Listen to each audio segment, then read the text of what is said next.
Alors on va poursuivre la session de la matinée par une table ronde avec une thématique qui dit exactement de quoi nous allons parler, les dynamiques de relocalisation de la filière brassicole. Vous avez devant vous des femmes, uniquement des femmes.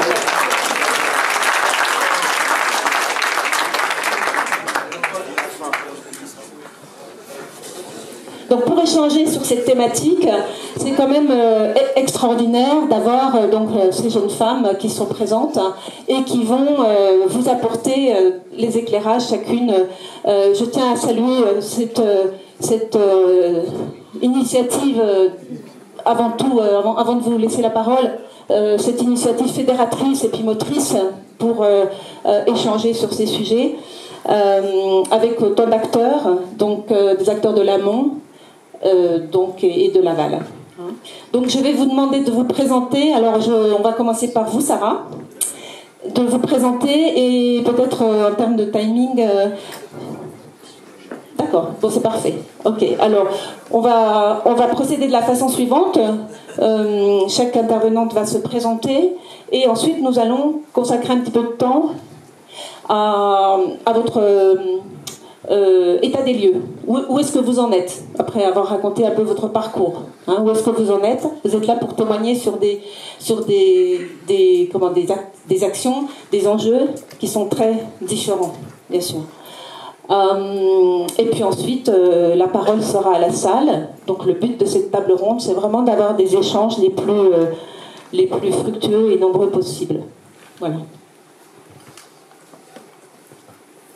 Bonjour à tous, donc moi c'est Sarah Ferrier, je suis ici pour représenter Interbio Franche-Comté et pour vous parler d'un exemple de filière relocalisée donc, en Franche-Comté qui est cette année dans sa 3e année. Donc c'est-à-dire que rapidement, puisqu'on en parlera plus tard, c'est une dizaine de céréaliers bio et uniquement bio en orge d'hiver qui vont faire de la matière première qui sera maltée à façon et redistribuée dans une quarantaine de microbrasseries franc-comtoises. Merci Sarah. On reviendra juste après. Vous pourrez présenter un petit peu plus dans le détail la région, la région Franche-Comté dans sa dimension géographique. Donc on va passer la parole à Lucie et Fanny maintenant. Bonjour à tous. Du coup, je suis Lucie. Je suis Lucie, pardon. Formation ingénieur agro toutes les deux, originaire du Sud-Ouest. On était monté à Paris pour les études, mais on est très vite redescendu. L'état des lieux aujourd'hui, on en parlera un peu plus précisément tout à l'heure, c'est qu'on avait un réel enjeu de pouvoir accompagner une diversification auprès d'agriculteurs déjà installés de notre région. Aujourd'hui, on est surtout localisé dans le Lot-et-Garonne, mais le but, c'est d'accompagner le Grand Sud-Ouest à la production de houblon sur des modèles de diversification de 3 à 5 hectares de houblon par agriculteur. Voilà, on parlera un peu plus en détail tout à l'heure. Laura, c'est à vous. Du coup, moi, je suis Laura Guiteau, je suis basée à Marseille et je fais de la coordination d'une association qui s'appelle Bière de Provence, qui regroupe des brasseurs de bière artisanale professionnels en région PACA, plus dans la Drôme et dans le Gard. Il y a des adhérents de Bière de Provence ici aujourd'hui qui sont des Gardois, qui sont la Barbaude, qui sont là-bas. Et du coup le gros du reste des adhérents est en Provençal Côte d'Azur et donc pas forcément présent aujourd'hui. Moi je suis là aujourd'hui pour parler entre autres d'une initiative et d'une expérimentation sur le houblon bio qu'on mène pour 3 années, donc on est à la fin de la première année qu'on mène pour 3 années sur une expérimentation variétale, participative et multisite de culture de houblon en climat méditerranéen. Voilà, dans une idée de relocalisation des matières premières. Merci. Et enfin, donc pour l'aval, pour le coup, on est sur la problématique, la dimension aval de la filière avec Garlone Kergoulet. Mon R a encore disparu. Non mais j'ai l'habitude. Merci Elisabeth. Oui, donc moi c'est Garlone Kergourlet. Donc aujourd'hui, je suis consultante indépendante pour essayer d'accompagner le développement des microbrasseries en France. Voilà, mais ça n'a pas toujours été le cas. Juste en résumant rapidement pour ceux qui ne me connaîtraient pas, j'ai commencé dans une brasserie. En fait, je suis une ex-parisienne et je suis descendue dans le sud en 2012-2013 et je pense que je ne remonterai pas. C'est très bien ici.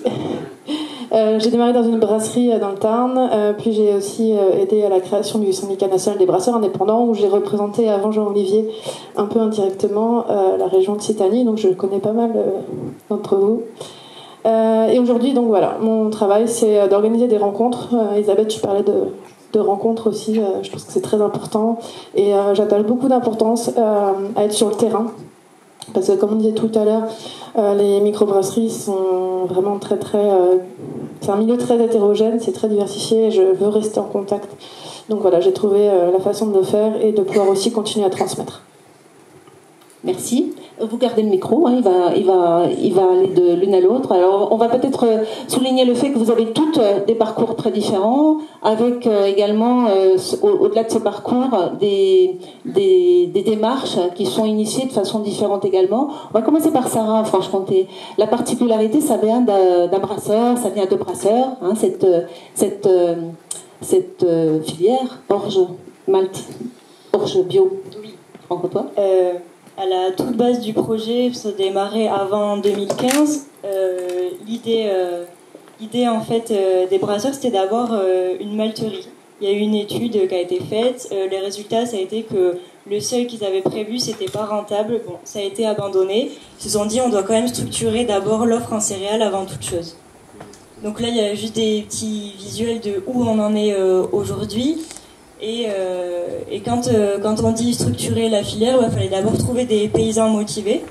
Donc il y a d'abord un paysan qui a fait un essai en individuel d'une variété d'orge. Première fois, ça n'a pas été maltable, il a réitéré, et à la fin, aujourd'hui, on est 10 paysans.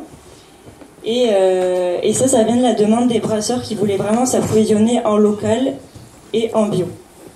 La particularité, c'est que tous les brasseurs ne sont pas bio. Donc là, vous voyez, il y a des bio et des conventionnels. Les deux sont représentés. Et il a fallu mettre ça en place par des réunions, d'abord savoir de combien ils avaient besoin de malt pour fonctionner, et les paysans, qu'est-ce qu'ils devaient produire, etc. Donc ça a démarré peut-être avec une quinzaine de brasseurs la première année, la deuxième année 15 ou 20 brasseurs, deuxième année 25 brasseurs, et cette année on est à 40 brasseurs. Donc au niveau des paysans, je ne sais pas si ça va vous parler, mais c'est l'orge d'hiver de la variété étincelle qui a été retenue comme la meilleure pour l'instant pour le territoire. On va bientôt changer pour la variété salamandre. Et donc on est sur une centaine d'hectares en orge bio. Donc là on est 10 paysans, ou 9, ça dépend de leur rotation. Des fois il y en a un qui donne pas d'orge à l'année. Et donc eux font l'orge. Et par contre le point faible du coup, c'est qu'on n'a pas non plus de malterie en local et que pour l'instant on effectue du maltage à façon, donc avec la malterie du château en Belgique. Et un point à souligner peut-être, comment il va en Belgique cette orge? Ah oui, une particularité aussi, c'est que cette orge va en péniche en Belgique. Donc les brasseurs avaient cette volonté-là parce que déjà dans un souci environnemental, ça consommait moins de CO2, donc on est parti comme ça. Et là, c'est la 3e année que ça partira en péniche, mais comme on a eu une super récolte, on doit compléter, en camion, heureusement et malheureusement, mais voilà. Donc on est sur ces deux transports. Et ensuite, pour la fin du voyage, tout cet orge se fait malter donc en Belgique et revient en plusieurs camions, donc par brasserie. Et en fait, on organise une livraison, on va dire, pas groupée, on va faire des circuits qui va permettre de un peu abaisser le coût des transports, qui va être beaucoup plus intéressant pour le brasseur que de faire une commande, on va dire petit à petit, en tout cas à la malterie. Et par ce biais-là, on arrive à économiser un peu d'argent, et c'est pour ça que les brasseurs qui ne sont pas certifiés bio acceptent d'acheter de la matière première bio quand même. Il peut avoir un surcoût au niveau du malt à la malteuse.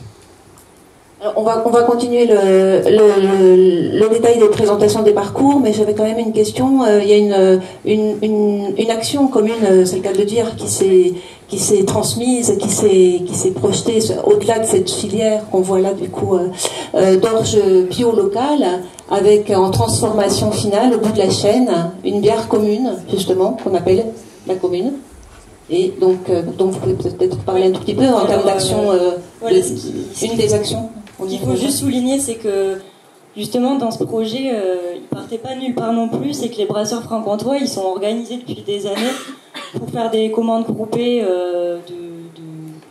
d'étiquettes, de bouteilles, enfin ils faisaient leurs commandes groupées, donc il y avait déjà un groupe qui était fait. Ils sont regroupés autour de la brasserie comtoise, qui est une route des bières.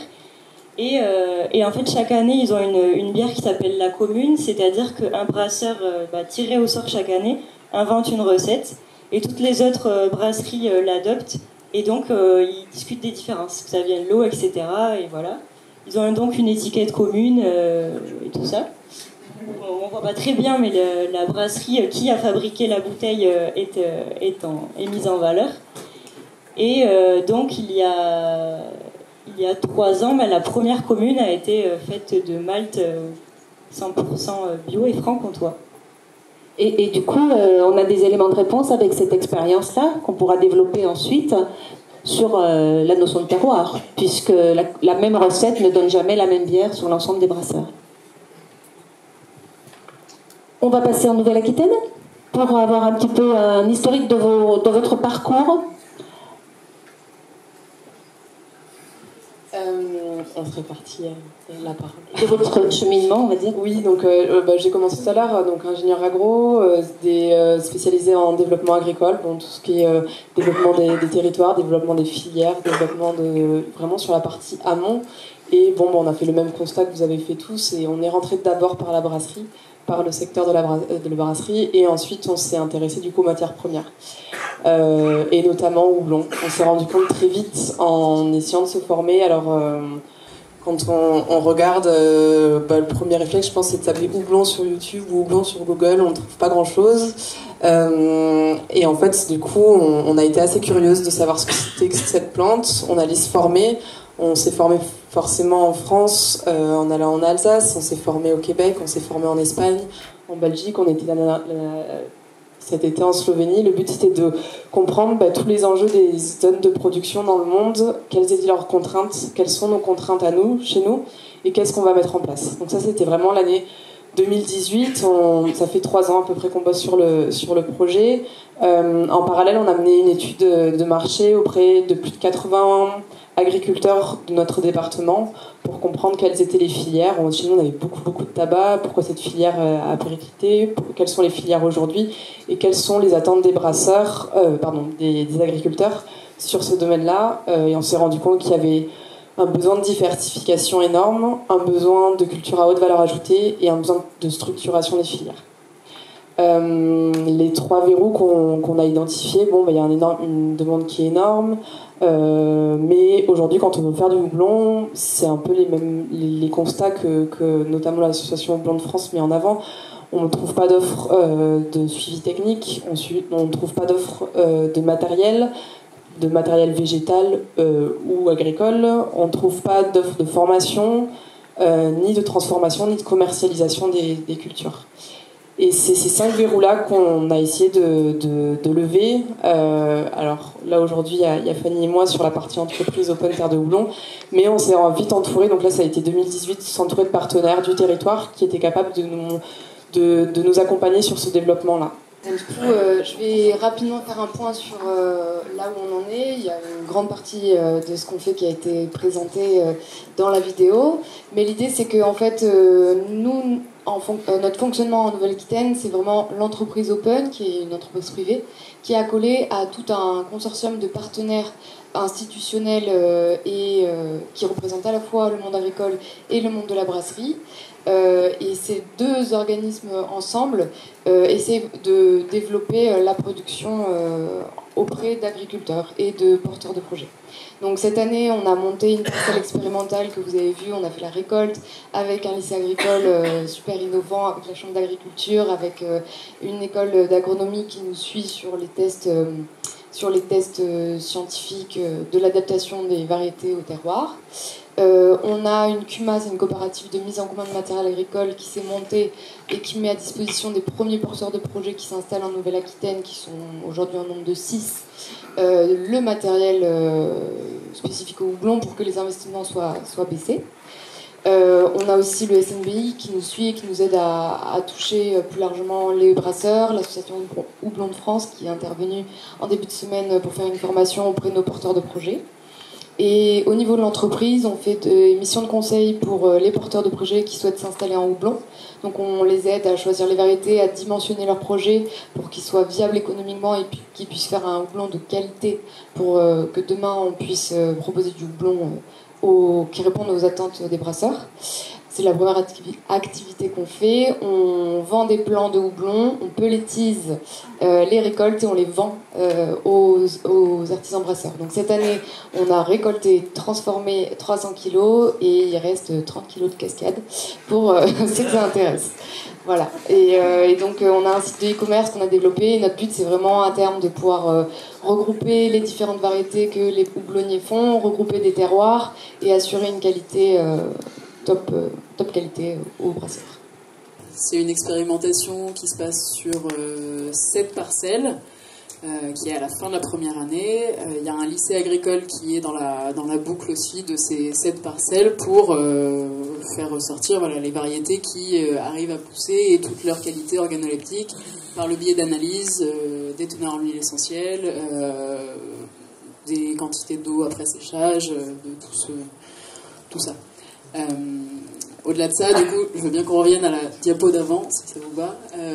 L'association Bière de Provence, c'est une association qui regroupe une vingtaine de brasseries en PACA, en sachant qu'il y en a en tout 80, qui du coup représente un poids de 8430 hectolitres de bière brassée sur 2019. Et puis ensuite, ces houblons sont séchés, aussi un peu à la bonne franquette, et on a du boulot à faire là-dessus parce que un séchoir chez chacun, c'est pas comme un gros séchoir qui fonctionne avec un ordinateur à l'intérieur. Donc il y a aussi tout ce travail-là à faire sur comment on sèche des houblons à la maison, entre guillemets. Puis des analyses du coup qui sont faites par un laboratoire local, et on a tenu à faire bosser un laboratoire local, même si ça nous coûte un peu plus cher.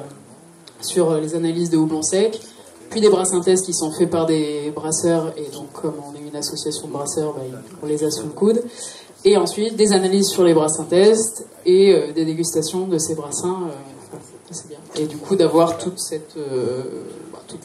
la filière finalement représentée au sein de cette expérimentation. Je finirai juste sur le fait que dans cette expérimentation, sur la 2e et la 3e année, il y a un travail qui est fait sur le fait de penser la commercialisation. Et nous, on a d'ores et déjà des discussions avec des futurs houblonniers qui ne sont pas encore installés, qui sont en phase d'installation, qui sont en recherche de terre, sur comment on a envie de vendre ces houblons. Est-ce qu'on a envie de les vendre uniquement en hyper local? Est-ce qu'on a envie d'être contractualisé avec des brasseurs? Et donc, on est accompagné là-dessus par des structures qui travaillent sur le commerce équitable. Et le commerce équitable, ça peut être aussi du commerce local qui s'organise et qui trouve des bonnes formes, à la fois pour les brasseurs, mais aussi pour les agriculteurs, de faire ça correctement et d'une manière durable. L'association, elle, en termes de nombre d'adhérents, est amenée à se développer. C'est une association, en gros c'est les brasseurs adhérents de l'association qui cotisent mensuellement pour payer un salaire de coordination, donc c'est évidemment pas rien. Donc c'est des brasseurs qui sont très investis à la fois dans le temps qu'ils peuvent donner et aussi financièrement pour cette association. C'est des brasseurs qui ont pris conscience à un moment que sans une personne à faire la coordination de cette association, il n'allait pas se passer grand chose. Et du coup, ça, c'est l'une des choses qui fait qu'il y a aujourd'hui 20 brasseries adhérentes et pas les 80 existantes sur le territoire. L'association, elle est complètement amenée à se développer pour du coup faire davantage de projets mutualisés comme on le fait, continuer à bosser sur l'orge brassicole sur lequel on travaille aussi, sur la mutualisation, sur les événements construits par les brasseurs, sur énormément d'enjeux que vous connaissez même mieux que moi.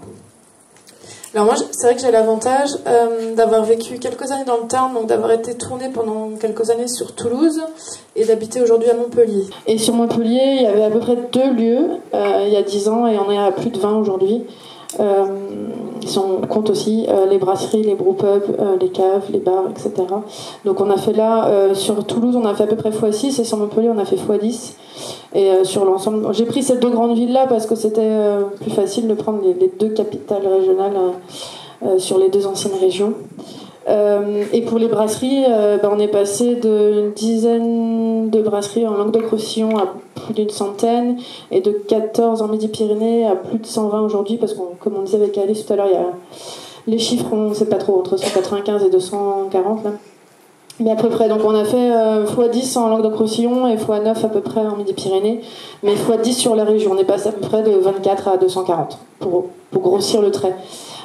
Sachant que ce que je racontais à Elisabeth l'autre jour, c'est que j'avais fait une petite conférence lors du Beer Love Festival à Montpellier il y a 2 ans et j'avais pris les chiffres et c'était juste pile poil au moment où en fait le renouveau brassicole a commencé plus du côté Midi-Pyrénées. Enfin, les brasseries sont arrivées plus tard sur Languedoc-Roussillon, même s'il y en avait, mais la période où ça a vraiment l'accélération. On a la même chose sur PACA, enfin, c'est arrivé plus tard aussi, donc il y a certaines régions qui ont il y en a qui ont été pionnières et puis il y en a qui ont plus suivi après. Et c'est super intéressant de voir ça parce que là on voit que c'est à peu près à l'équilibre alors qu'il y a 8 départements sur Aix-Midi-Pyrénées et 5 sur Languedoc-Roussillon. Donc on a une région qui s'est homogénéisée, qui est à peu près équilibrée en nombre de brasseries dans tous les départements. Mais c'est toujours des départements qui en ont plus que d'autres. Et sur le nombre de brasseries par habitant, j'ai fait rapidement le calcul, on a une brasserie pour 25 000 habitants. Sur l'Occitanie et c'est à peu près équilibré, c'est un peu moins de 25 000, un peu plus de 25 000 pour l'une ou pour l'autre, mais bon, c'est vraiment au même niveau sur les 2 anciennes régions, alors que la moyenne française c'est à peu près une brasserie pour 37 000 habitants. Ce qui explique aussi, c'est peut-être parce qu'il n'y a pas de gros acteurs aussi en Occitanie, enfin il n'y a pas de gros industriels. C'est intéressant de voir cette évolution. J'ai trouvé ça super intéressant et au-delà, enfin la filière aval, donc au-delà des lieux, de plus en plus de brasseries avec des taprooms ou des espaces de dégustation qui ouvrent, donc ça bouge pas mal. Et ce que je vois et ce qui m'a plu moi dans le fait quand je suis descendue en Occitanie et pourquoi aujourd'hui j'habite à Montpellier quand j'ai décidé de bouger, ce qui m'a beaucoup intéressé sur Montpellier, c'est que c'était une ville très dynamique sur cette partie-là de la région. On a quand même beaucoup d'acteurs autres que la vente de bière. Enfin, on a aussi un distributeur, ce qui est nouveau aussi dans ce développement des microbrasseries, c'est les distributeurs spécialisés. Donc on a Gourou Beer qui est à Montpellier aussi, on a Rolling Beers aussi, donc qui est à la fois pour les brasseurs amateurs mais qui fournit, je pense, pas mal de brasseurs pro. Et au niveau communication, je rajoute un peu parce que ça compte, même si c'est pas de la vente pure. On a quand même Happy Beer Time qui s'est monté à Montpellier et Une Bière et J'y vais. Donc on est quand même bien lotis, et j'en oublie certains d'autres acteurs. Et je trouve que la dynamique de la filière dans le sud, on a les régions historiques, donc nord et est. On a la région pionnière dans le renouveau qu'on met la Bretagne avec Coref. Après on met la région la plus riche en brasserie, on met Auvergne-Rhône-Alpes. Et dans le sud, que ce soit Nouvelle-Aquitaine, Occitanie et PACA, on est quand même le sud de la France est très dynamique. Pourquoi ? Parce qu'il y avait beaucoup moins d'acteurs aussi au niveau de la filière. Donc du coup on part de beaucoup plus loin et ça monte très fort. Je pense parce qu'il y a aussi un marché et on reste dans les circuits courts. Et la dynamique, du coup, se fait ressentir de façon plus intense, c'est ça, sur la région Occitanie, tout à fait. Merci pour cet état des lieux, cette analyse donc sur ta région. Sarah, J'avais une question par rapport à l'ensemble des difficultés. Il y en a eu un certain nombre, mais de quelles difficultés souhaites-tu parler particulièrement aujourd'hui? Alors, il n'y a pas forcément les... Si, il y en a forcément toujours, mais on va dire que la première difficulté, elle a été d'ordre technique, en fait, variétal, parce que il y a eu, bon là, comme vous le voyez dans ce petit visuel, en fait, les producteurs sont accompagnés par la chambre d'Agri, donc de Hudson, où il y a le plus grand nombre de producteurs. Et on peut peut-être préciser que la Haute-Saône, pour le public qui ne connaît peut-être pas ce département qu'on appelle Haute-Patate, c'est un des départements les plus ruraux de France, n'est-ce pas? Oui, juste pour faire une brève présentation, ouais, la Haute-Saône, c'est un territoire très rural, mais qui a pour autant une grande dynamique au niveau des brasseries, donc qui vont être plutôt voilà, brasseries rurales et lieux de rencontre dans des villages où il n'y avait plus forcément de dynamique. C'est peut-être important de, voilà, de souligner. Tout à fait. Et d'ailleurs, tout à l'heure, quand je parlais de ces salons de dégustation qui font revivre des villages et des lieux ruraux, je pensais bien à Mathieu Bernard à la Rente Rouge, donc, qui est dans un village et qui, en tant que brasseur, a vraiment recréé un pôle d'animation. Donc voilà, vraiment, première chose, c'était la variété. Donc il y a eu des essais, etc. Et chose qui est encore un frein, puisque l'an dernier, en fait, on a eu moins de récoltes. Donc on a été obligé de voir un par un les brasseurs et de leur dire, bah là, il va falloir revoir vos commandes à la baisse, en fait, parce qu'on peut pas assumer tout ce que vous demandez. Donc ça, c'est la première difficulté technique. Et pour autant, cette année, on a eu une récolte géniale parce que conditions de météo, plus d'hectares et tout ça. Et là, au contraire, on a dû prospecter d'autres brasseurs. Enfin, ouvrir plus les portes en disant, bah ça y est, là, on est bien, vous pouvez venir. Donc la bonne nouvelle du coup de cette évolution, c'est le fait que l'orge bio franc-comtois se retrouve dans des brasseries qui ne sont pas franc-comtoises. Oui, on va dire que la majorité sont des brasseries franc-comtoises, peut-être une autre carte. Mais oui, effectivement, il y a des brasseries limitrophes. On va pas très loin non plus, on reste dans la Haute-Marne, en Côte-d'Or, en Saône-et-Loire, dans l'Ain, mais qui commencent à s'approvisionner en orge. Donc en fait, première difficulté, ça va être un peu offre et demande. Et sachant qu'une particularité de cette filière-là, c'est que tous les brasseurs ne prennent pas à 100% dans la filière, donc leurs besoins en malt annuel. Certains vont prendre 100% de leurs besoins annuels, et certains vont faire une ou deux bières bio, mais pas la totalité, donc vont prendre de l'orge bio. Certains, c'est plutôt en soutien dans la démarche, et d'autres, ils vont prendre 100%. Première chose. Après, on va dire que c'est dans la coordination et l'organisation, peut-être dans les grandes parties où en fait avant la récolte, donc c'est une orge d'hiver qui est récoltée mi-juin à juillet, donc on espère que ça va aller, quoi. On espère qu'il n'y aura pas de mycotoxines et des choses comme ça. En fait, on espère qu'il y aura assez de grains et que les analyses vont passer et qu'on pourra fournir première chose. Et après, oui, ça va être l'organisation qui est pas que tout se passe bien dans les temps et choses à gérer. Là, on a quasiment 2 fois plus de brasseurs, donc c'est plus de clients entre guillemets à gérer, mais ça. Une démultiplication à tous les niveaux, du coup, à toutes les échelles. Oui, après le nombre de producteurs met plus de temps à augmenter. Parce que voilà, ils sont pas nombreux pour l'instant au début à vouloir. Et maintenant que ça se développe bien, voilà, ils nous sollicitent, mais certains c'est pour dans 1 an, certains c'est pour dans 3-4 ans. Donc là, c'est les producteurs eux-mêmes qui vont gérer s'ils veulent faire rentrer ou pas un producteur dans cette filière. Parce que c'est d'abord une filière entre guillemets de confiance où tous les producteurs se connaissent et le noyau dur de brasseurs connaissait les producteurs. Voilà, on est dans une micro-filière en fait où tout le monde se connaît, où la confiance a pas mal sa place dans le développement. Merci Sarah. Autre chose à... Non, c'est sur les difficultés, les contraintes, les verrous, il n'y en a pas plus, c'est une bonne nouvelle. Est-ce que Laura, tu veux peut-être apporter un éclairage sur les difficultés les verrous ou les contraintes particulièrement, tu as parlé tout à l'heure de l'engagement des brasseurs, c'est important, ça, le temps passé au niveau associatif, c'est peut-être une première difficulté. Nous, on a différentes difficultés sur le projet d'expérimentation sur le houblon en lui-même. On a des difficultés d'ordre de la gestion des financements européens. On en a longuement parlé hier soir en mangeant, puis en fait on en a longuement parlé déjà plein de fois. Parce que ces financements européens, donc là c'est un financement FEADER qui finance ce projet sur les houblons. Nous, à côté de ça, on est une toute petite asso qui n'a pas de trésorerie et qui gère au jour le jour tout un tas de projets. Et en fait, le lien, le pont entre ces deux choses-là ne se passe pas, puisque pour avoir ces financements FEADER, en fait, il faut avancer toutes les sommes. Bref, je ne vais pas vous parler de ça pendant des heures. Reste que ça mène à un problème de gestion de trésorerie entre ça, au milieu de ça. Bon, voilà, ça c'est une difficulté qui existe, qui, je pense, pour plein d'acteurs, empêche de réaliser des projets alors que l'argent existe d'une manière globale, les financements, les subventions existent et l'argent physique, il est bien quelque part à un moment. Et donc, les confiances des banques, c'est compliqué. Aller chercher de l'argent chez des fondations, c'est compliqué aussi par moment. Enfin, voilà.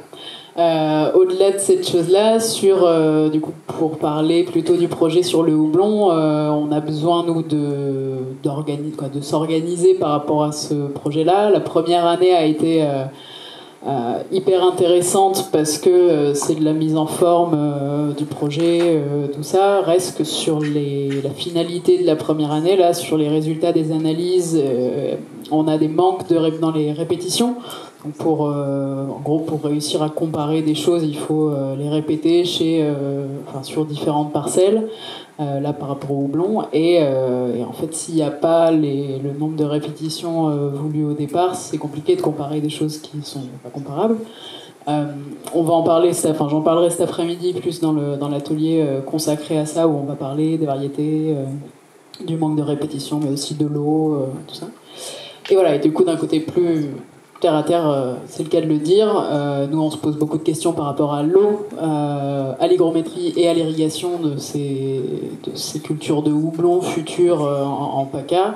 En PACA, il fait chaud et le réchauffement climatique va bon train, et donc il fait de plus en plus chaud, et ça pose évidemment question pour les cultures de houblon à terme, de savoir, il faut irriguer, ça c'est sûr, c'est pas une question qui se pose. Mais du coup, à quel point il faudra irriguer à un moment, en sachant que l'une des données qu'on a pu croiser il n'y a pas longtemps avec Jordi Sanchez, là, donc son houblonnier catalan, c'est que en plein été en Catalogne, il arrose à 12, 13, 14 litres par jour, et c'est pas suffisant. Donc c'est un peu effrayant. Voilà, il y a beaucoup d'enjeux là-dessus sur l'eau par rapport au houblon, mais on essaye, et puis à terme des houblonniers et peut-être les brasseurs aussi se diront mais en fait est-ce que c'est soutenable de faire du houblon local qui demande autant d'eau. Voilà. C'est aussi pour porter ces questionnements-là et trouver des réponses à ces questions-là qu'on mène 3 ans d'expérimentation sur le houblon, parce que finalement c'est pas si simple que ça. Merci, on termine par Open. Alors, pas forcément que des contraintes et des difficultés, mais ça peut être aussi les perspectives qui s'en viennent là pour à court terme. Nous, ça fait depuis fin 2017 qu'on travaille, et en 2018, quelque chose là où on a eu beaucoup de mal, ça a été sur le recrutement des agriculteurs. On a vraiment passé une année entière en 2018 à aller toquer à toutes les institutions agricoles et à faire du lobbying. Alors ce mot peut être mal vu, mais là c'était vraiment aller voir les banques, les comptables agricoles, aller voir les institutions, les lycées de différents départements, des chambres d'agriculture. On a pitché, mais 350 fois le truc, quoi. C'était des pages et des pages de PowerPoint sans jamais voir quelque chose de concret, et les gens qui nous disaient « Ah, c'est bien, oui, oui », et on savait pas vraiment. Et en fait, ça s'est concrétisé en une demande de financement et cette création de consortium. Et c'était indispensable parce que nous, notre but, c'est vraiment de créer une filière professionnelle et pérenne avec des structures, des houblonnières assez solides d'à peu près 3 à 5 hectares qui tournent bien avec une bonne rentabilité pour l'agriculteur ou pour le houblonnier. Et ces structures-là, même si on commence par planter 1 ou 2 hectares, c'est quand même des investissements avec 150 000 euros. Donc l'agriculteur qui est dans sa culture de février à septembre, il n'a pas forcément le temps d'aller voir en Alsace. Il n'a jamais vu de houblon. Quand il va au Crédit Agricole, on lui dit le houblon, qu'est-ce que c'est? Donc c'est le recrutement des agriculteurs, ça a été compliqué. Avoir une certaine légitimité. Donc le fait de monter la parcelle agricole, ça a beaucoup aidé parce qu'ils ont pu voir la culture. On a fait des formations, on a invité des intervenants et bon, là on a 6 planteurs motivés et c'est des gens qui sont vraiment super parce qu'ils ont une belle ouverture d'esprit. Donc on s'en fait moins pour la suite, ça va dérouler. Et le deuxième enjeu, et justement ça passe sur les perspectives, ça va vraiment être la qualité. On s'est donné 3 ans pour devenir Open Chief, en référence à Yakima Chief. On s'est donné 3 ans pour faire du houblon qui soit kiffant en fait pour les brasseurs artisans, avec beaucoup de variétés. On travaille avec... pour éventuellement arriver à produire des variétés protégées, il faut commencer maintenant pour qu'éventuellement de 3 à 5 ans ça soit faisable. Donc voilà, maintenant pour l'avenir, maintenant qu'on a un petit pool de producteurs périns, l'idée c'est vraiment choix des variétés, un séchage de qualité, un process de qualité, arriver à choper, arriver à trouver des terroirs différents et des variétés différentes et innover sur l'offre pour répondre à cette demande des brasseurs qui sont quand même des gens ultra créatifs, tout le temps à développer des gammes et à nous régaler en tant que consommateurs. Donc l'idée c'est de leur rendre l'appareil sur le houblon. Voilà. Merci beaucoup Fanny. Garlon, un dernier point peut-être sur les interrogations qui se posent en extension de la filière aval. Sur quel point tu vois des perspectives positives ou au contraire des verrous à faire sauter, des problématiques spécifiques? Alors, sachant pour préciser, moi je viens du circuit court à la base, parce que j'ai pas reprécisé, mais je suis tombée dans la bière parce que j'étais à Nature et Progrès. Je sais pas si tout le monde connaît l'association Nature et Progrès, qui est à la fois une association de producteurs et de consommateurs, donc ça nous concerne tous. Donc ici je crois qu'il y a au moins 1 ou 2 brasseries, il y a au moins Christian, il y a le doyen qui est là. Et donc je suis tombée sur un brasseur Nature et Progrès, donc je me suis intéressée au cahier des charges, et donc du coup ça concerne aussi plein de choses. Et avant ça, j'ai travaillé pour les AMAP Île-de-France à Paris. J'étais à la création des Champs des Possibles. Et donc moi, la thématique des circuits courts et de la distribution, c'est vraiment un sujet qui me tient aussi à cœur. Et ce que je vois sur la filière bière et sur l'Occitanie, mais bon, ce que je veux dire, en gros, c'est valable pour toute la France, hein, c'est pas forcément spécifique à l'Occitanie. Mais c'est qu'il y a des enjeux, il y a des difficultés, il y a des freins. Déjà pour le développement des brasseries, ce que j'essaie de raconter, c'est comme je suis sur le terrain, je vois que on parle beaucoup actuellement dans les médias de la création des brasseries, du nombre de brasseries par jour, du nombre de brasseries totales. Je voulais juste apporter un peu de nuance là-dessus, c'est que sur 1800 brasseries, on dit grosso modo que les 2 tiers font moins de 300 hectolitres. Je sais pas si les chiffres sont corrects, je sais pas si Jean-Louis, si tu peux préciser. Mais en gros, ça veut dire qu'il y a 2 tiers des brasseries qui, théoriquement, emploient une personne où il y a un associé. Il y en a qu'un tiers qui font plus de 300 hectolitres. Donc il y a toutes les tailles, mais on a encore, pour moi, ce que je vois, c'est une grosse marge de progression. Parce que ce que je vois moi sur le terrain depuis 2 ans, c'est beaucoup d'agrandissements, ce dont on parlait. Hein. Je pense à, par exemple, un exemple concret qui est là, la Jonte. Moi, j'étais étonnée de votre progression fulgurante pour une brasserie de Lozère, en fait, parce que comme tu disais tout à l'heure, Elisabeth, il y a des brasseries qui vendent en Occitanie dont on n'entend jamais parler à Paris.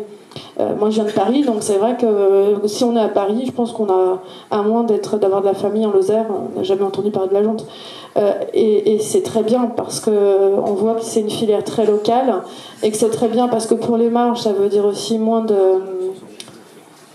Il n'y a pas besoin d'expédier à l'autre bout, il n'y a pas besoin d'avoir des key-cakes forcément pour expédier. Donc, sur toute la filière de distribution, en fait, ce que je vois, moi, c'est que les brasseries se développent localement. Alors, on n'a pas parlé de type de bière. C'est vrai que moi, ce que j'entends dans les grandes villes, c'est qu'on parle toujours des bières, des styles de bière à la mode, etc. Et que sur le terrain, la qualité est à améliorer, ça c'est sûr. Pour que la filière se développe, je pense qu'on en revient aux questions techniques. Dans les audits que je fais avec mon collègue qui n'est pas là, donc Christian, parce que on travaille à deux. Donc je travaille avec Christian Van Averbeek, qui est belge et qui est ancien responsable de production chez Achouf. Et on fait des audits à deux. Lui, il est vraiment plus sur la partie technique et j'apprends tous les jours avec lui. La plupart des brasseurs, des brasseuses veulent bien faire. Hein. Après, c'est allé tellement vite. Je pense qu'on est tous d'accord. Les 5 dernières années. Moi, je suis arrivée en 2012. Je suis arrivée au moment où il y a eu cette accélération de 2013-2014. C'est allé tellement vite pour tout le monde. Donc toutes les brasseries ont vu en gros la demande exploser et n'arrivent pas forcément à suivre. Moi, ce que je vois quand je passe dans une brasserie au mois d'avril, mai, juin, c'est que tout le monde fait des stocks pour l'été à venir et qu'au mois de juin, tout le monde est à nu. Et au mois de juillet, on brasse à flux tendu et des flux blondes. Enfin, c'est le constat en gros que je fais sur beaucoup de brasseries. Ça, il faut pas l'oublier. Il faut pas négliger sa blonde. J'étais en Auvergne ce week-end et on a eu plein de petites phrases comme ça avec les Auvergnats. Elle est de moi, c'est vraiment je dis mais il faut pas négliger sa blonde. Donc c'est pas une citation québécoise. C'est important, même si voilà, c'est mieux d'avoir autre chose que blonde, blanche, ambrée et brune. Faut pas négliger sa blonde parce que c'est ça aussi qui apporte la trésorerie, qui fait tourner les brasseries. Ça reste quand même ce type, cette catégorie de bière là qu'on résume en France sous le terme de blonde reste quand même l'immense majorité de la consommation des volumes de bière en France. C'est la bière de soif, comme c'est la première chose qu'on a envie de boire. Et après, ça peut être quelque chose qui va amener vers autre chose. Quand on connaît le brasseur, la brasseuse, quand on est en circuit court et il y a cette histoire de lien aussi qui est super importante, que ce soit le lieu, comme on disait tout à l'heure, création de lieux de convivialité, de vie sociale. Je pense que la bière, c'est pas qu'un produit, c'est pas qu'une filière de production. Je pense qu'on est au-delà de ça aujourd'hui au niveau de la filière brassicole, en tout cas pour ce que j'en connais en France. Et donc, il ne faut pas négliger sa blonde. Et qu'est-ce que je vais dire d'autre? Donc, le développement des espaces de dégustation, des taprooms, de la consommation sur place. On a beaucoup de débats actuellement sur les contenants. Sur les fûts inox versus les fûts à usage unique. On va en parler aussi cet après-midi lors de l'atelier sur l'économie circulaire que je vais co-animer, sur les canettes versus les bouteilles en verre, recyclées, lavées, enfin tout ça c'est tout un sujet, un vaste débat. Moi, mon intuition et ma vision, parce que c'est déjà le cas aujourd'hui, c'est le développement de la dégustation sur place. Finalement, moi c'est mon avis personnel, mais la bière que je préfère c'est souvent la bière pression quand même, parce qu'on la boit dans un lieu avec des gens. C'est totalement personnel parce qu'on peut aussi déguster une bière bouteille à la maison, etc., avec des amis ou tout seul.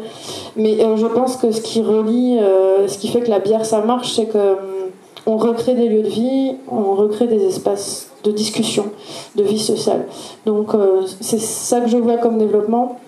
Et dans les difficultés actuelles, donc on parle de tous ces nombres de créations de brasseries par jour. Une brasserie par jour, ça augmente, jusqu'où ça va augmenter.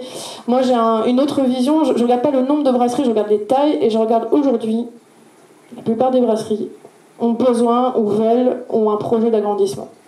Et comment on y va? Et quand je parle des brasseries, je parle des brasseries qui ont à la fois 2 ans, 3 ans, 5 ans, moins de 5 ans. Et je parle aussi de certaines brasseries qui peuvent avoir 15, 20 ou 25 ans. Parce que les difficultés, elles sont pas du même ordre, mais parfois c'est à un moment donné où on va et comment on y va, et là je sais plus faire. Parce que beaucoup d'entre vous, en tant que brasseurs et brasseuses, vous avez le nez dans le guidon. Il y a plus de période. À une époque, il y avait quand même le mois de janvier-février qui était assez creux. Et ce que j'entends, c'est qu'aujourd'hui, même au mois de janvier, les chiffres d'affaires, ils décollent, quoi. Enfin, les ventes augmentent. Donc il y a peut-être plus cette espèce de rythme. Enfin, c'est toujours l'été qui est le plus compliqué. Mais c'est comment on s'agrandit. Et je vois la multiplication du nombre de caves et de bars. Souvent, ce qu'on dit, c'est qu'il y a peut-être trop de caves, en fait. Et c'est vrai qu'il y a beaucoup de cavistes qui ont du mal aussi. Il faut voir aussi combien vivent de leur travail chez les cavistes. Moi, j'entends beaucoup de cavistes qui ont du mal quand même à se payer parce que les coefficients sont pas les mêmes et on vend pas autant en cave. Donc les bars se débrouillent sans doute un peu mieux. Et les distributeurs, pareil, il y a d'autres questions sur la distribution. Il y a de plus en plus de distributeurs historiques de bières en général qui incluent dans leur catalogue des bières artisanales. On parlait des grandes surfaces, on parlait les exemples récents, Lidl, Nicolas, etc. Tous ceux qui incluent maintenant des bières artisanales. C'est un choix personnel du brasseur. Moi, je ne rentrerai pas dans ce débat. C'est un choix. Il y en a qui veulent pas, il y en a qui ont besoin, il y en a qui veulent, il y en a qui pensent que c'est comme ça aussi qu'on va sortir de l'entre-soi, parce qu'au final, faut pas oublier que la brasserie artisanale, il y en a encore plein qui savent pas. Moi, par exemple, je fais beaucoup de blablacar. Je fais beaucoup de covoiturage. À chaque fois, je fais des mini-conférences. Et ce que je vois, c'est que chez le commun des consommateurs, ils ne savent pas vraiment ce que c'est la bière. Donc on a vraiment, dans la démarche de pédagogie, de transmission, d'information, tout ce que tu fais, Elisabeth, et ce qu'on est de plus en plus nombreux à faire, il y a de la marge, sur la filière de développement, mais ça ira forcément avec la pédagogie. Forcément, quand on arrive à la bière artisanale, on a du mal à revenir en arrière, mais il y a encore plein de gens qui savent pas qu'on existe, en fait. Réellement. C'est... voilà. Merci Garlone. Il y a une marge de progression donc dans tous les domaines. Il est temps de vous laisser la parole. Vous avez certainement des questions côté orge, côté houblon, côté distribution, production. Moi j'ai une question, pourquoi est-ce qu'on n'aborde pas, enfin c'est peut-être pas le lieu, mais le sujet de verrou économique en fait, entre ces matières premières locales et le coût pour les brasseurs des matières premières. Alors, je sais pas si vous pouvez répondre. La question pose votre question est en fait liée aux tarifs, aux rémunérations des agriculteurs, c'est ça? En local. Alors il y a peut-être des éléments de réponse peut-être sur le houblon déjà, ou Sarah sur l'orge. Alors du coup, en tout cas nous pour l'orge, ça a été une volonté des brasseurs à la base de sortir du marché. De eux, que ce soit eux qui choisissent avec les paysans combien vous avez besoin, enfin combien coûte pour vous le céréal, c'est quoi c'est quoi dont vous avez besoin. Et donc ce prix-là, il est dans les prix de l'orge bio actuel. Et par contre, on va le faire malter à façon, donc tout le malt qui va sortir sera bio. Donc là, c'est un surcoût pour les brasseurs, on va dire conventionnel, puisque à la base ils auraient acheté du malt conventionnel. Mais comme je le disais tout à l'heure, ce coût il est minimisé par en tout cas les transports. Enfin nous à chaque fois qu'on voit des nouveaux brasseurs, qu'on leur parle de la filière, qu'on leur donne les coûts, il n'y en a pas un qui nous dit ah non c'est trop cher. Donc c'est en tout cas à mon avis par ce biais-là qu'on arrive à jouer sur le verrou économique entre guillemets pour l'orge. Forcément les coûts on y a réfléchi parce qu'on intervient dans la commercialisation à un moment donné entre le producteur et le brasseur. Le choix qui a été fait et le choix vers l'évolution aussi je pense du monde agricole, c'est d'avoir une meilleure transparence, que l'agriculteur il puisse connaître ses coûts de production déjà, qu'il puisse savoir à combien il vend son houblon, à qui. Et nous, on l'a incarné dans un modèle, on va dire, qui n'existait pas forcément dans le monde agricole.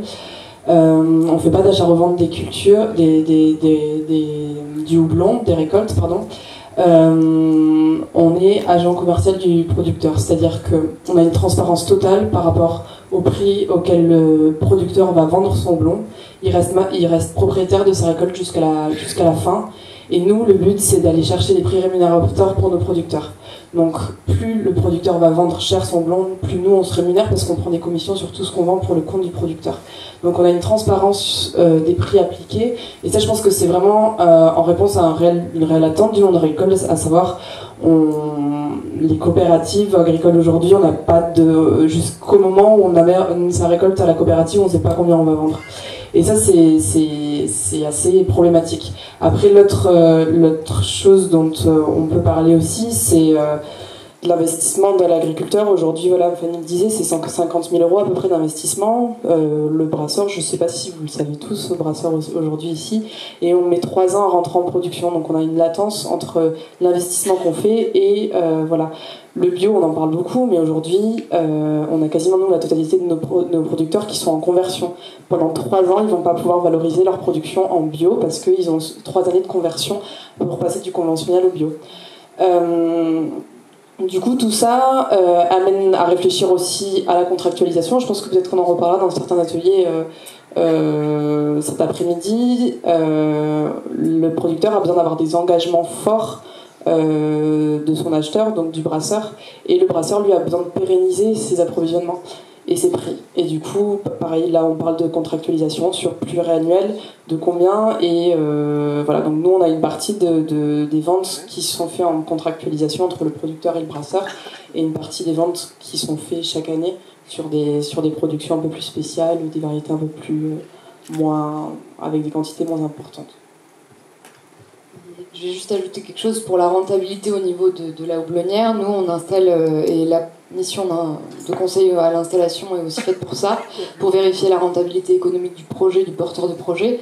On installe les gens que s'ils sont capables et s'ils ont la volonté d'installer 3 hectares, parce qu'en dessous, même si on a diminué les investissements avec du partage de matériel entre les filières et entre les producteurs, en dessous, on ne voit pas de rentabilité, même si pourtant le produit fini a une super valeur ajoutée.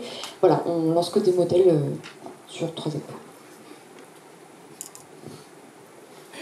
Du coup, merci beaucoup pour cette table ronde.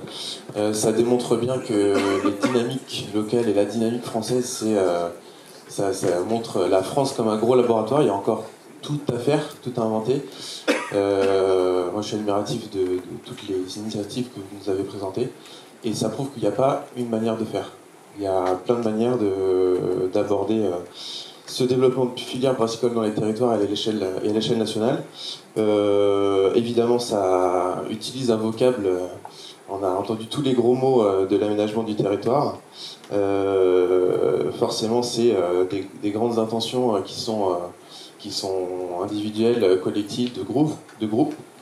Moi, je tiens à quand même parler d'autres initiatives, parce que chez Houblon de France, on est en train de se demander comment on peut recenser toutes les dynamiques locales.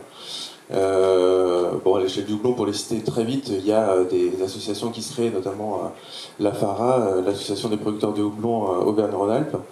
On a un GU2E qui se crée là dans la région d'ici, un GU2E Grand Ouest aussi avec les Bretons, la Loire-Atlantique. On a quelques regroupements comme ça, et les houblonniers de Normandie aussi. Cette table ronde, elle pose toutes les questions qu'on est en train de se poser chez Houblon de France. C'est comment on fait pour recenser tout ça, comment on fait pour répondre à des enjeux communs, qui sont le développement de la filière, mais du coup, comment on fait pour identifier les besoins aux petites échelles, les besoins des brasseurs, les besoins du coup des organismes qui installent les agriculteurs aussi, et cette idée du local. J'aime bien la question précédemment. Le local, il est peut-être à l'échelle nationale, parce qu'on a un tout petit pays en fait. Le local, il est peut-être à l'échelle d'une brasserie, je dis n'importe quoi, faire pousser du houblon sur une brasserie. Bon, ça c'est du local au mètre carré. Mais je pense que toutes les échelles sont utiles pour aboutir à l'enjeu commun. Donc à toutes les échelles, il faut réussir à identifier les acteurs, qu'ils soient les producteurs, les consommateurs, les artisans, et retrouver peut-être dans tout ça des logiques paysannes et artisanales. Voilà, donc les besoins, et après la question c'est-à-dire relocaliser, c'est-à-dire produire du houblon, du malt au plus proche des brasseurs, c'est-à-dire il faut qu'on rentre dans l'action et qu'on arrive à savoir si techniquement quels sont les enjeux, les besoins, les leviers, financièrement aussi, socialement aussi. Donc c'est quand même des enjeux de société aussi. J'avais pas une question, j'en avais 10, mais je pense qu'on arrivera à répondre à tout ça ensemble cet après-midi, quoi. Merci. Léon Christophe Étilé, Colapfu, je ne me suis pas présenté tout à l'heure. Quand on parle de la filière brassicole et surtout sur la production agricole, moi, il y a quelque chose, alors peut-être que j'ai eu un moment d'égarement, mais il me semble que j'ai pas entendu beaucoup parler de l'intégration de la dynamique évolution climatique, des règlements climatiques. Comment ces éléments-là s'intègrent dans les projets de production, dans la sélection variétale de l'orge, du houblon notamment, parce que les brasseurs pour l'instant ne sont pas encore trop impactés par le changement climatique, sauf l'été quand il s'agit de refroidir les cuves de fermentation. Du coup, je vais juste répondre pour l'orge. Alors nous, au niveau de la filière, donc comme je disais, c'est la chambre d'agriculture d'un des départements qui fait des essais. Et là, il y a une première variété qui a été étincelle pendant 3 ans. Et entre-temps, il y a des essais qui ont montré que salamandre irait mieux. Donc c'est sur cette variété que ça va passer. Après, ça doit aussi être en accord avec la malterie, évidemment, et la liste des variétés d'orge brassicole. Mais en tout cas, voilà, nous, c'est en continuant les essais qu'on va sélectionner la meilleure variété. Peut-être que dans 5 ans, ça sera une autre. Et voilà, en tout cas, nous, comment on y répond. Moi, j'en parlais un tout petit peu tout à l'heure. Pour nous, là où on en est, en tout cas, c'est de se dire il y a des envies de produire du houblon en PACA. Mais concrètement, c'est une expérimentation parce qu'on ne sait pas bien ce qui va pouvoir se passer. D'ici à 3 ans et puis après ça. Donc en 3 ans, on va avoir le temps de voir concrètement combien d'eau il faut réussir à mettre dans des champs en été. C'est quand même là le principal problème. Mais voilà, avec à la fin un guide technico-économique de culture de houblon en climat méditerranéen qui sera tout relatif aussi parce que le climat va évoluer, ça on en est quasiment sûr, et que nous, on ne pourra pas à la fois réellement prendre les devants de ce truc-là en sachant ce qui va se passer, mais en tout cas, c'est sûr qu'il y a des choses qui vont pousser, c'est sûr qu'il y a des choses qui vont pousser que sur les parcelles, et du coup pour les agriculteurs qui pourront irriguer et grassement irriguer, et ensuite avec bien sûr un grand de l'inattendu derrière, puisque on ne sait pas bien comment ça va évoluer.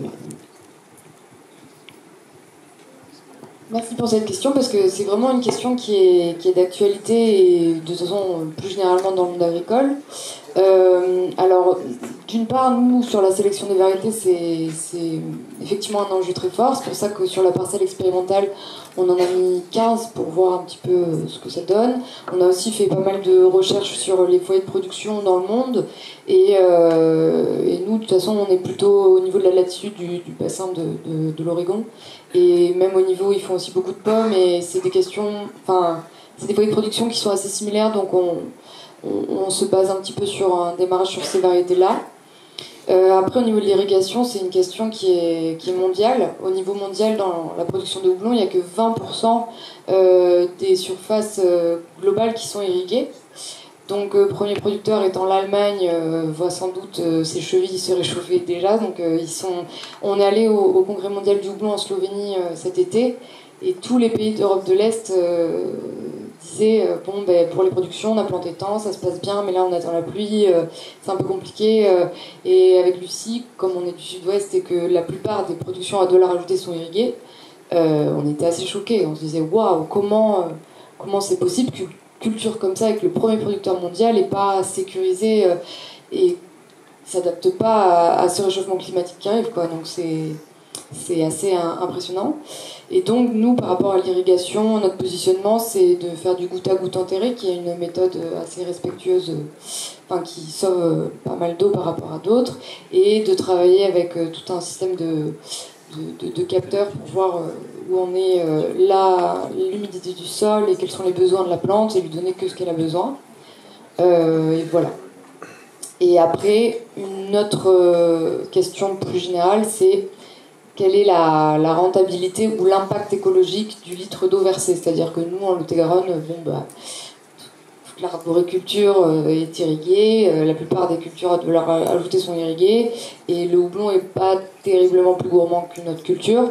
Mais par contre, pour 1 litre d'eau mis sur le sol, quel est l'impact écologique qui va avec ce litre, et quelle est la valeur ajoutée qui ressort pour le territoire et l'agriculteur par litre d'eau. Et ça, c'est important parce que le houblon est à quelques longueurs d'avance. Donc je suis Alexis, je suis intéressé par le sujet de la relocalisation de la filière, amateur de bière artisanale, et je travaille aussi pour le CIVAM en Haute-Garonne. J'avais d'abord déjà bravo pour toutes vos initiatives. J'avais d'abord une remarque à Garlone qui disait que le mieux était de consommer sur place et des bières pression. Moi j'ai mon coloc l'autre jour qui est rentré avec une bouteille de bière en vrac, voilà, qu'il est allé chercher au bar et qui peut se garder plusieurs semaines dans son emballage. Donc ça peut être aussi un sujet de discussion pour l'atelier économie circulaire. Et après j'avais une question par rapport au projet Open et même au projet d'Interbio Franche-Comté sur le fait que vous avez quand même eu du mal au début sur trouver les agriculteurs intéressés, tout le travail que vous avez fait, et le fait que vous avez peut-être une ambition d'être reconnu plus tard pour approvisionner les brasseurs français. Comment vous voyez un peu l'essaimage et la valorisation de votre travail pour que toute cette initiative puisse renaître en Occitanie, mais aussi ailleurs en France. Merci. Pour la filière orge, en tout cas, j'ai eu plusieurs sollicitations d'autres régions qui commencent à réfléchir qui sont déjà des bassins céréaliers et qui commencent à réfléchir à ça, en fait. Je pense par exemple au Hauts-de-France, qui est dans cette réflexion. Et du coup, voilà, en fait, l'essaimage, c'est juste peut-être donner les difficultés, les leviers et les points de vigilance, et en espérant que ça marche aussi, parce que la volonté, elle semble être là un peu dans toutes les régions finalement. Je pense, par rapport au houblon, je pense que juste aujourd'hui, c'en est une initiative de discuter avec d'autres régions, de communiquer. Il y a différents acteurs en France, Houblon de France en fait partie, qui veulent justement rassembler toutes ces initiatives-là. Aujourd'hui, c'est un questionnement qu'on se pose tous les jours, de savoir tous ces acteurs, je pense qu'on a beaucoup bossé sur le sujet, comment on va travailler avec eux, on ne sait pas aujourd'hui. Et là, aujourd'hui, je pense que c'est des initiatives comme ça où les gens commencent à se parler, qu'il va émerger des beaux projets. On est tout oui. Et moi, je rajouterai un tout petit truc là-dessus. Je pense qu'a été quantifiée la quantité d'hectares nécessaires de houblon en France pour répondre à la demande des brasseries. Concrètement, c'est pas énorme. Et du coup, il y a peut-être une question, en tout cas, j'ai un peu entendu ta question comme ça, qui rejoint le fait que ça serait intéressant à terme qu'il n'y ait pas juste des grosses houblonnières qui prennent toute la place comme ça pourrait être ce que deviennent nos projets là, mais de laisser des places sur des petites houblonnières locales. Donc voilà, ça on ne sait pas bien comment ça va évoluer, mais si on parle aujourd'hui de relocalisation de l'agriculture, ça serait bien que dans 7 ou 10 ans, on ne soit pas en train de parler de la délocalisation de l'agriculture, des matières premières. Ouais. Après, là-dessus, il faut aussi... il y a énormément de porteurs de projets, avec des projets de petite taille jusqu'à des grandes tailles, mais on est face aussi à un marché français de 47 houblonniers alsaciens, une population, ça va être un peu dur ce que je veux dire, mais il y a aussi des risques sur l'approvisionnement actuel. Donc, est-ce que on est au tout début, effectivement, il n'y a pas beaucoup de place, mais cette notion, elle est vraiment à reconsidérer, parce que si demain il y a un houblonnier qui fait 15 hectares, il ira pas que sur la brasserie artisanale, il ira approvisionner peut-être les industriels ou les herboristes, et puis après avec le Brexit, est-ce qu'on va réussir à avoir du Cherfaram? Enfin, il y a plein de choses qui vont bouger, donc cette notion-là de place, je pense que on est aussi dans un marché mondial avec des menaces et des pressions. Il faut pas voir que... Est-ce qu'on peut regarder un peu plus large que ce marché de niche qui est un très joli marché? Il y a aussi d'autres opportunités et il faut savoir les saisir, et je pense que avoir une discussion et une entente sur qui produit quoi, comment, c'est déjà ce qui se passe au niveau mondial et c'est super sain, mais il ne faut pas non plus avoir peur des uns et des autres, et il y a de la place quand même un petit peu. J'avais une question à poser. C'est quand vous dites 3 hectares de houblon pour entamer une rentabilité, pour avoir une rentabilité, je veux juste savoir s'il y a le coût des machines est à l'intérieur déjà, et si, par exemple, vous, dans votre projet, est-ce que vous comptez mutualiser toutes les machines, toute la machinerie, ou je sais pas, prendre la pelletisation, etc., etc. Parce que moi j'ai travaillé une année dans des houblonnières en Nouvelle-Zélande, et eux ils travaillent exactement comme ça. C'est-à-dire que personne ne vend en individuel directement sur le marché, tout est envoyé à une coopérative qui, elle, s'occupe de tout et s'occupe de la commercialisation sur le marché. Donc il n'y a aucune concurrence entre les houblonniers directement. Et moi, en fait, je voulais savoir, déjà, la première question au niveau quand vous dites 3 hectares, est-ce que ça comprend les machines à l'intérieur? Et si vous, dans votre modèle, vous comptez mutualiser tout ce qui est machinerie, etc. Alors, on y reviendra cet après-midi dans l'atelier mutualisation, mais très bonne question quand même. Nous, oui, ça comprend les machines, en sachant qu'on est sur quand même plutôt de l'occasion, notamment au niveau de la trieuse. C'est une trieuse qui convient jusqu'à 5 hectares, donc après, il y a un deuxième palier à 12 hectares et après un 12e palier à 25 hectares. Donc c'est une mini récolte, enfin une mini trieuse. Pas si mini que ça, mais bon, bref.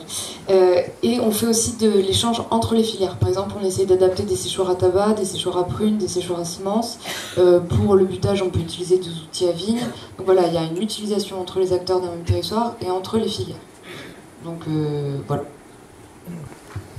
Oui, bonjour. Moi, j'avais une question sur les financements possibles pour structurer les filières. Enfin, la filière brassicole occitane ou en général. Alors, on peut parler de notre cas précis. Quand on parle d'agricole, on parle surtout... Bon, si on parle des financements européens, on parle du FEADER. C'est des financements qui sont maintenant gérés en région. Du coup, les gens de la région pourront peut-être mieux en parler que nous. Nous, ça a été notre cas d'avoir, et je pense que du coup, il y aura aussi, d'avoir des financements en région qui financent ces structurations de filières. Alors c'est surtout, souvent beaucoup du temps passé à Jean, et ça peut être un peu d'investissement aussi lié à ça. Nous, ça a été notre cas, 15% d'investissement et le reste un temps à Jean.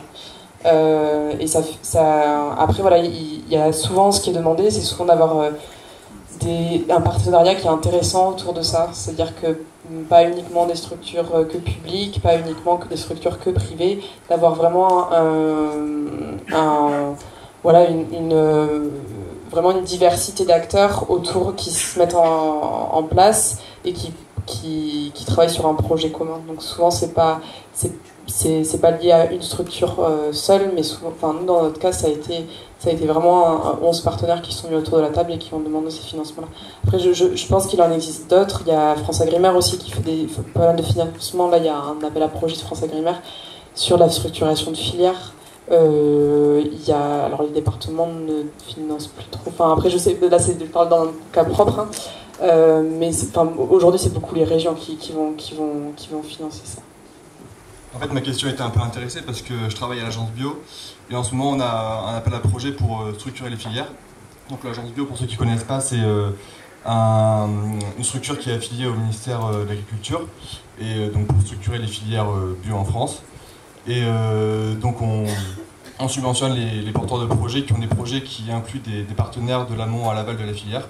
Donc si vous êtes intéressé sur cet appel à projet, je suis libre pour que vous me posiez des questions et je serai ravi d'y répondre.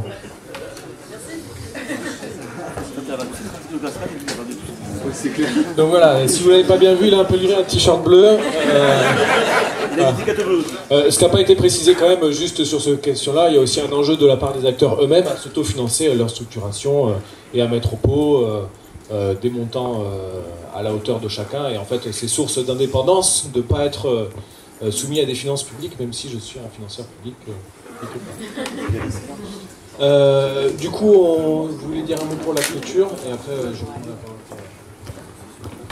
Oui, juste quelques mots de je dirais, inspirée par tout ce que vous avez partagé. Je dirais d'abord, je salue votre transparence, votre application, vos efforts, et puis l'évocation des difficultés. Je pense que c'est vraiment important. La journée aujourd'hui, c'est un temps d'arrêt, c'est important. On est effectivement dans un monde où tout va très très vite, on prend peut-être pas suffisamment le temps de s'arrêter, et là aujourd'hui, on l'a pris le temps. C'est vraiment important, justement, ces temps d'arrêt que nous avons. Et la table ronde s'appelait Dynamisme, hein, de la relocalisation, dynamique. De la dynamique, on en a eu, on a différentes formes, on a différents acteurs, on a différentes structures, on a différentes échelles aussi. J'ai bien aimé l'idée de ne pas avoir peur aussi, de ne pas avoir peur, hein, donc cette confiance en l'avenir. Et du coup, les questions qui sont posées vont trouver certainement des réponses cet après-midi. Donc on vous donne rendez-vous dans les ateliers, et on vous donne rendez-vous également à 16h, à peu près aux environs de 16h, hein, pour la restitution des conclusions de ces ateliers qui vont être du coup portés sur l'avenir. Merci beaucoup. S'il vous plaît, restez 2 secondes assis. Donc là, on va faire, on mange pas sur place, on mange au Palais à la Bourse de Travail. Donc on va faire un groupe commun. Juste un mot pour qui vous fera le traiteur. C'est un porteur de projet qu'on a financé, qui s'appelle Grain d'ici, qui travaille 100% en produits locaux, bio et de saison, dont vous aurez l'occasion de tester les mets. Pour nous, c'est un enjeu important. Ce porteur de projet-là, c'est de montrer aussi, et dans l'alimentation et dans le traiteur, que l'on peut faire de la qualité, du bon et à prix raisonnable, et dont vous en bénéficiez ce midi, pour un prix modeste s'il en est, puisque c'est que 10 €.